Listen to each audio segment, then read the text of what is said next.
Qui est comme toi? Qui est comme toi? Une seule chose sera sur mes lèvres. Une seule chose sera sur mes lèvres. Je loue ton nom, glorieux Jésus. Je loue ton nom, glorieux Jésus.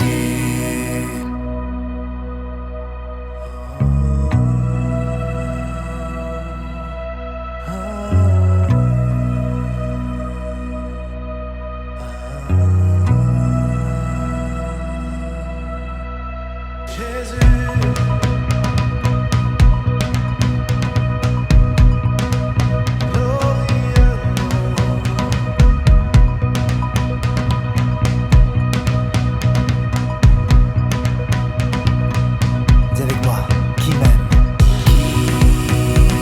Qui m'aime comme toi? Même comme toi, Dis-le encore, qui m'aime? même comme toi, Qui est mort pour moi? est mort pour moi, Dis-le encore, qui est mort pour moi? est mort pour moi. Mais une seule Une chose seule chose sera sur mes lèvres. Il n'y aura qu'une seule chose sur mes lèvres, déclare-le. Une seule chose sera sur mes lèvres.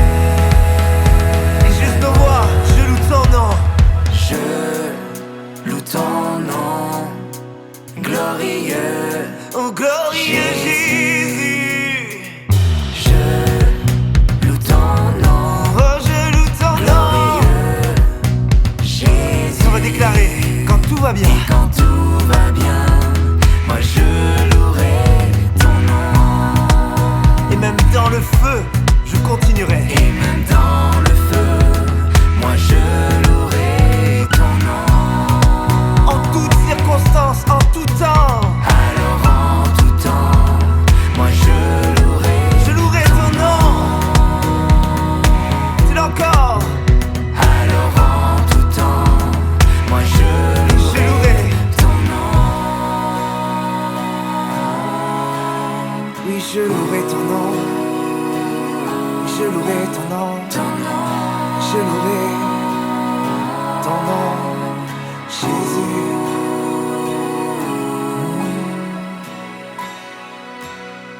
Déclare, je loue ton nom. je loue ton nom, glorieux Jésus. Je loue ton nom, glorieux Jésus.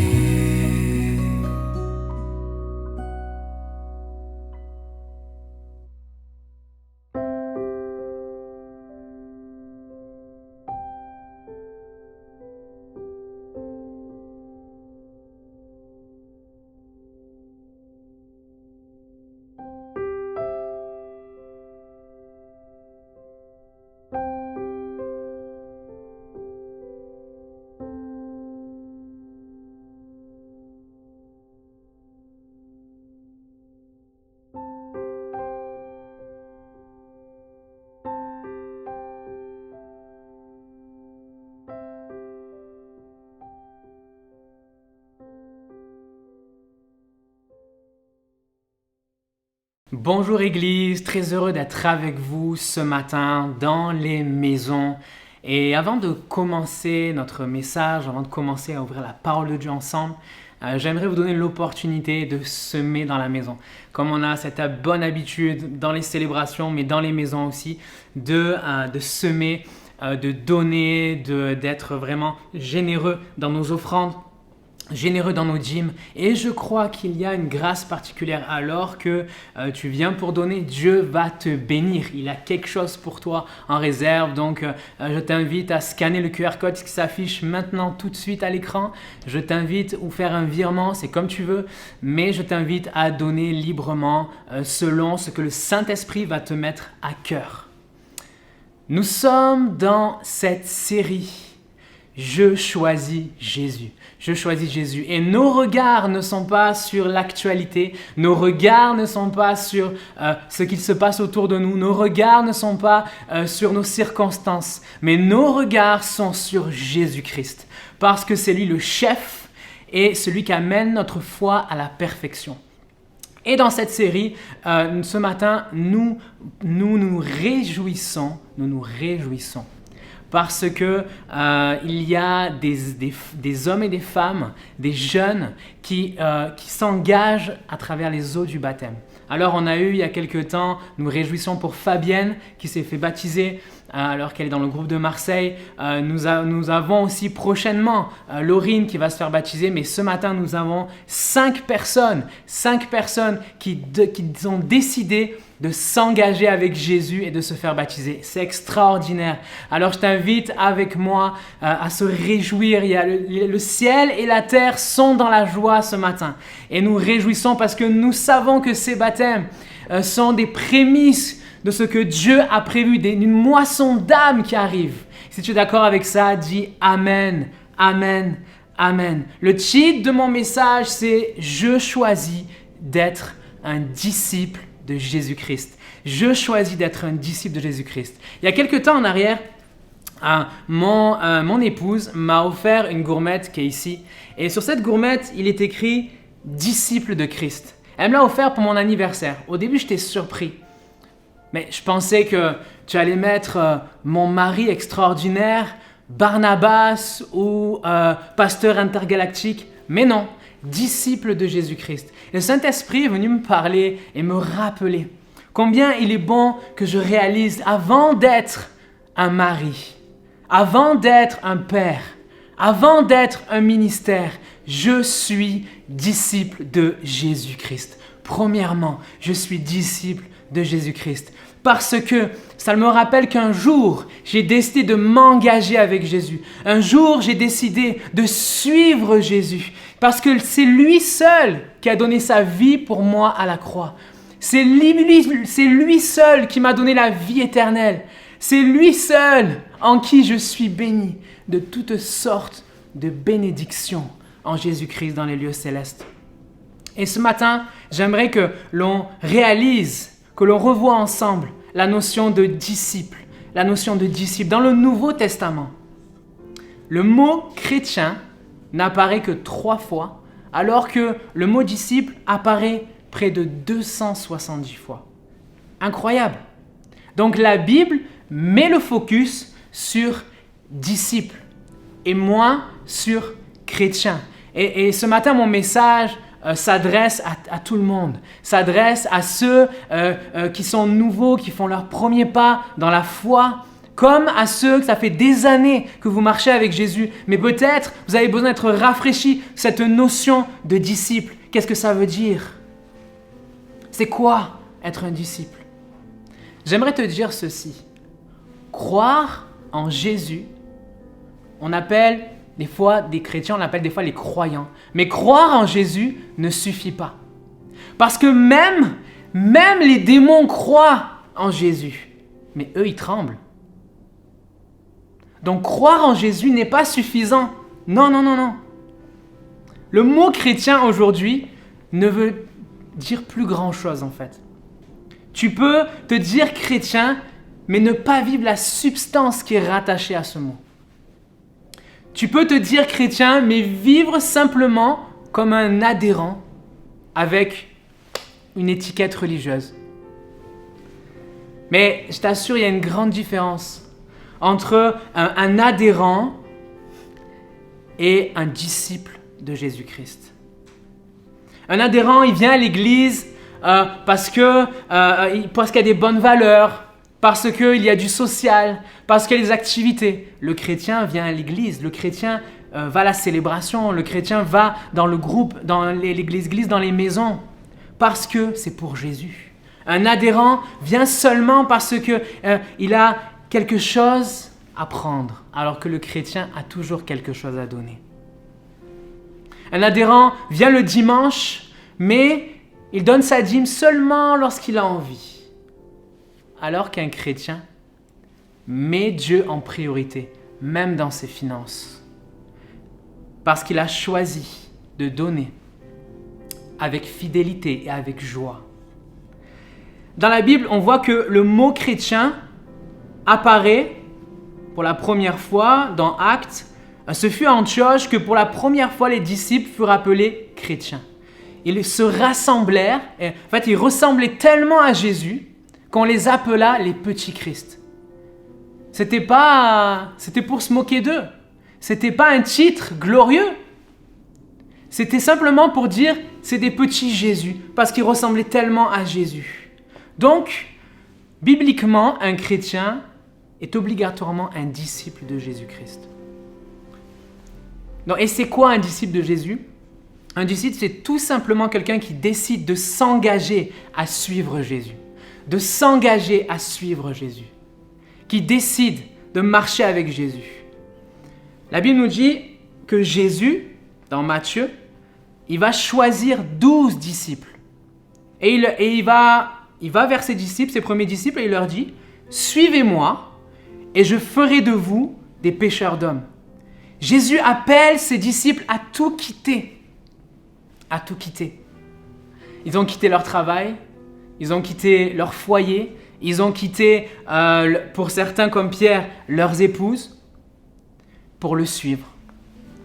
Ça me rappelle le jour où j'ai décidé de me marier, j'ai dû quitter ma maman, j'ai dû quitter la maison de mes parents pour m'attacher à ma femme.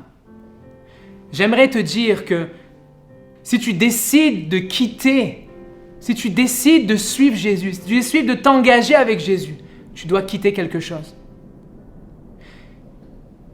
Parce que si tu as suivi Jésus et tu n'as rien quitté, alors probablement que tu n'es pas un disciple. Le disciple, en grec, c'est matété, qui signifie celui qui s'engage à apprendre par l'instruction d'un autre. Celui qui s'engage. Un disciple s'engage. Et un synonyme, on pourrait dire qu'un disciple, c'est un élève, un étudiant, un apprenant. Le mot, en fait, qui est tellement évident, c'est le mot apprenti. Un disciple, c'est un apprenti qui apprend de son maître. Et je travaille dans le bâtiment et clairement, il y a une différence entre un stagiaire et un apprenti. Un apprenti, il va venir dans une entreprise, il va faire partie intégrante de l'entreprise et il va au quotidien apprendre avec celui qui a de l'expérience. Alors que le stagiaire, il passe, il reste une semaine, il regarde, il s'en va. Donc il y a un engagement. C'est un apprenti qui apprend, qui choisit d'être un élève. Oh, je choisis d'être un élève de Jésus-Christ. Amen. Qu'est-ce que ça implique de suivre Jésus? Suivre Jésus implique que le disciple suit l'enseignement et l'instruction de son maître. Parce que suivre Jésus réellement coûte quelque chose. Et ça coûte quelque chose de suivre Jésus. C'est un appel à perdre sa vie. Suivre Jésus, c'est un appel à mourir à soi-même. Et là, je ne parle pas de sauter la vie, bien entendu. Mais suivre Jésus, c'est réaliser que ma vie ne m'appartient plus, mais que ma vie appartient à Dieu. Que je ne vis plus pour moi-même, mais que je vis pour Jésus, pour quelqu'un d'autre, pour celui que je suis, Jésus.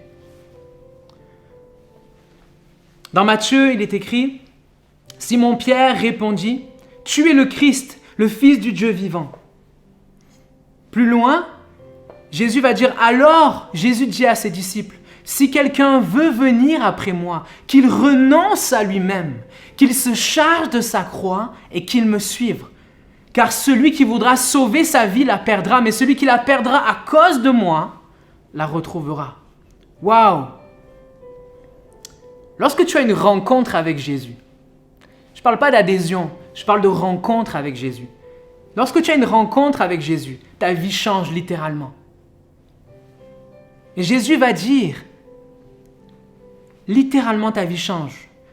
Donc Jésus va dire, si quelqu'un veut venir après moi, qu'il renonce à lui-même, qu'il se charge de sa croix et qu'il me suive.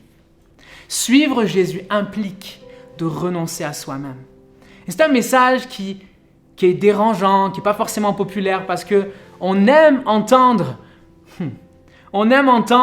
que les bénédictions, on aime entendre que la grâce de Dieu, les cadeaux, et je crois en toutes ces choses, je crois à l'épanouissement, je crois que Dieu veut nous donner une vie bénie en Jésus-Christ, je crois que Dieu veut nous rendre prospères, oui je le crois, mais le message de l'Évangile, mais le message du disciple, suivre Jésus implique un prix à payer. Sacrifice, un prix à payer, renoncement. C'est des mots qu'on n'a pas envie d'entendre. Bien souvent, on dit « Viens à Jésus, tu vas voir, ça va être facile ». C'est faux. Je me souviens quand j'étais jeune converti, j'avais cette croyance que forcément, j'étais protégé de tout, j'étais comme dans une bulle. Et qu'il ne m'arriverait pas ceci, il ne m'arriverait pas de problème plus que ça, parce que Jésus me gardait, parce que Jésus me protégeait. Mais qu'est-ce que dit la parole de Dieu? La Bible dit que, dans Matthieu 10, 24, le disciple n'est pas plus grand que le maître, ni le serviteur plus que son Seigneur. Oh, j'aimerais te dire, si Jésus a été critiqué, si Jésus a été incompris, si Jésus a été rejeté, si Jésus a souffert, alors je ne vais pas moi-même y échapper. Tu ne vas pas y échapper en tant que disciple de Jésus-Christ. Et renoncer à soi-même, c'est renoncer à son confort. C'est renoncer aux projets, à mes projets pour embrasser les projets de Dieu. Ah oui, parfois on avait prévu de faire ceci, de faire cela, d'aller dans d'autres pays. Mais Dieu a un projet pour toi. Dieu a un projet pour moi. Et combien de fois je dis, Seigneur, mais je ne voulais pas retourner dans le sud, mais c'était le projet de Dieu. Il y a des projets qui sont rattachés à ta vie. Et j'ai dû moi-même renoncer à certains projets pour rentrer dans le projet de Dieu. Renoncer à soi-même, c'est renoncer à ce que je possède. Parce que ce que j'ai ne m'appartient plus. Oui, ce que j'ai ne m'appartient plus. Ma maison, mon appartement, mon logement ne m'appartient plus. Ça appartient à Jésus-Christ. C'est pour ça que je peux ouvrir ma maison. Parce que ma maison ne m'appartient pas, ma voiture ne m'appartient pas, elle appartient à Jésus-Christ. Mon compte en banque ne m'appartient pas, mais appartient à Jésus-Christ. Un jour, je vais devoir lui rendre des comptes parce que j'ai décidé de le suivre. Jésus montre l'exemple quand il va dire « Non, pas ce que je veux, mais ce que tu veux, Seigneur. » Oh, il va dire « Non, je n'ai pas envie d'aller à la croix, mais non pas ce que je veux, mais ce que tu veux, mon Père. » Donc Jésus nous enseigne par sa propre vie que renoncer à lui-même, c'est renoncer à sa propre volonté. C'est renoncer à ce qui me fait plaisir, à mes envies, et accepter celles de Dieu.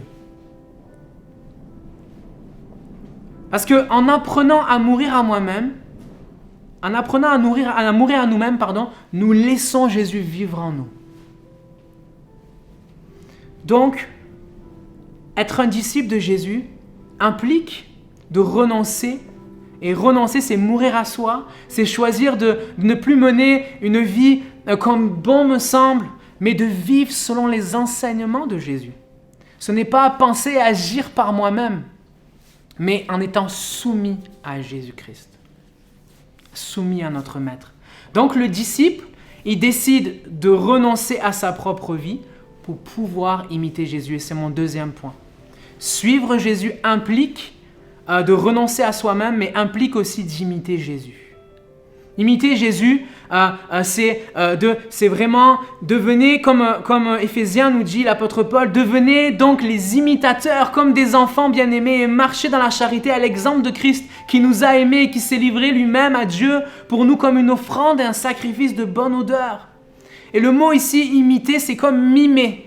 C'est ressembler au maximum. Et ça me rappelle mon jeune fils Nathan Caleb qui imite d'une façon son frère, mais c'est incroyable. C'est à mourir de rire. Et à chaque fois, il imite son frère, il répète tout ce qu'il dit, il fait tout ce qu'il fait. Et même ça agace même mon Noah qui est le deuxième. Et c'est agaçant parce qu'il refait vraiment tout ce qu'il fait. Les mêmes gestes, la même intonation de voix. Il finit ses phrases. Des fois, il n'arrive pas à dire la phrase en entier, mais il finit les phrases. Une imitation. Ah là là. Parfois, on met de côté, quand on parle d'imitation, on met tout de côté. Mais j'aimerais te dire, il est bon d'imiter Jésus-Christ. Il est bon d'imiter Jésus-Christ. Oh, il est notre exemple. Il est notre exemple parfait. Imiter Jésus, c'est aimer comme Jésus. Imiter Jésus, c'est pardonner comme Jésus. Imiter Jésus, c'est parler comme Jésus. Imiter Jésus, c'est être rempli de compassion comme Jésus. C'est dire la vérité comme Jésus. Oh, mais c'est aussi vivre une vie de surnaturel comme Jésus. C'est aussi faire des disciples comme Jésus. La question, c'est comment grandir dans cette imitation de Jésus, dans le concret. L'apôtre Paul va dire « Soyez mes imitateurs comme je le suis moi-même de Christ. » Soyez mes imitateurs. Ah oui. Pour rappel, la définition qu'on a donnée tout à l'heure du grec « disciple » qui signifie celui qui s'engage à apprendre par l'instruction d'un autre. Donc il y a un engagement à apprendre à travers la vie d'un autre. J'aimerais te dire ceci, je ne peux pas être un disciple mature sans relation profonde. Je ne peux pas. Je ne peux pas. Mon conseil est celui-ci, selon la parole de Dieu. Imite ceux qui imitent Jésus. Imite ceux, comme l'apôtre Paul, qui l'a dit, imitez-moi parce que j'imite le Christ. Imite un disciple de Jésus mature. Imite-le dans son caractère. Imite-le dans son caractère. Imite-le dans sa foi. Imite-le dans sa soif. Ah là là là là. Parfois, on est limité. Parfois, on ne grandit pas en tant que disciple. Peut-être ça fait des années que tu es un disciple de Jésus. Ça fait des années que tu as décidé de suivre Jésus, mais tu vois que tu ne grandis pas. Commence à imiter sérieusement un disciple qui est mature à travers une relation profonde.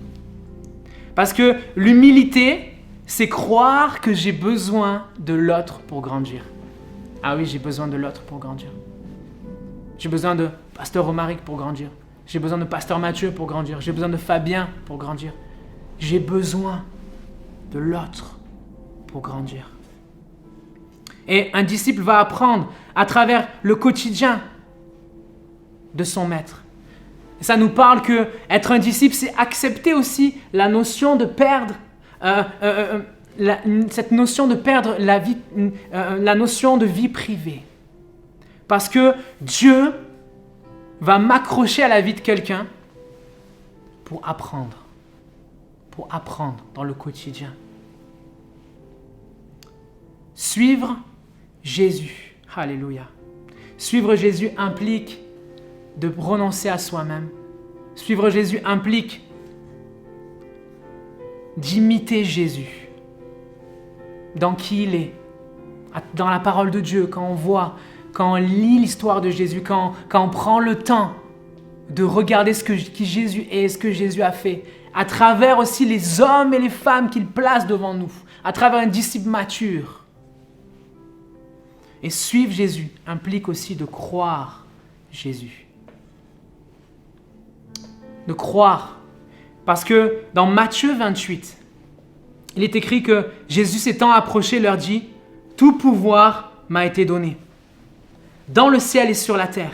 Allez, faites de toutes les nations des disciples, les baptisant au nom du Père, du Fils et du Saint-Esprit. Enseignez-leur à observer tout ce que je vous ai prescrit. Et voici, je suis avec vous jusqu'à la fin du monde. » Oh oui, suivre Jésus coûte quelque chose. Oh oui, suivre Jésus implique d'imiter Jésus, mais de le croire aussi. De croire qu'il est avec nous. Croire qu'il a dit qu'il ne nous laisse pas tout seul. Croire qu'il a laissé une promesse. Croire qu'il marche avec nous au quotidien. Et je ne sais pas si tu réalises, Mais c'est pas Jésus vient de ressusciter. C'est le ressuscité qui dit ça. C'est le même Jésus qui dit, il est en train de dire, je suis avec vous, et quelques versets plus haut, il dit, tout pouvoir m'a été donné. C'est le Jésus tout-puissant qui marche avec toi. Tout pouvoir dans le ciel et sur la terre. Il est avec toi. Ça, c'est la bonne nouvelle. Quand tu t'engages avec Jésus, Jésus s'est déjà engagé envers toi. Jésus a dit, je marche avec toi. Et ne laisse pas tes circonstances, ne laisse pas même tes sensations parfois, ou te faire croire que Jésus n'est plus avec toi parce que tu as passé une mauvaise journée, ou parce que tu as un doute, ou parce que tu as douté. Non. Crois Jésus. Crois-le. Crois-le. Alléluia. En conclusion, j'aimerais te dire qu'il est important de choisir. Parce que choisir d'être un disciple de Jésus-Christ nous parle d'engagement. Être un disciple de Jésus implique de renoncer à soi-même pour ressembler à Jésus. Être un disciple de Jésus-Christ, c'est aimer Dieu bien plus que sa propre vie.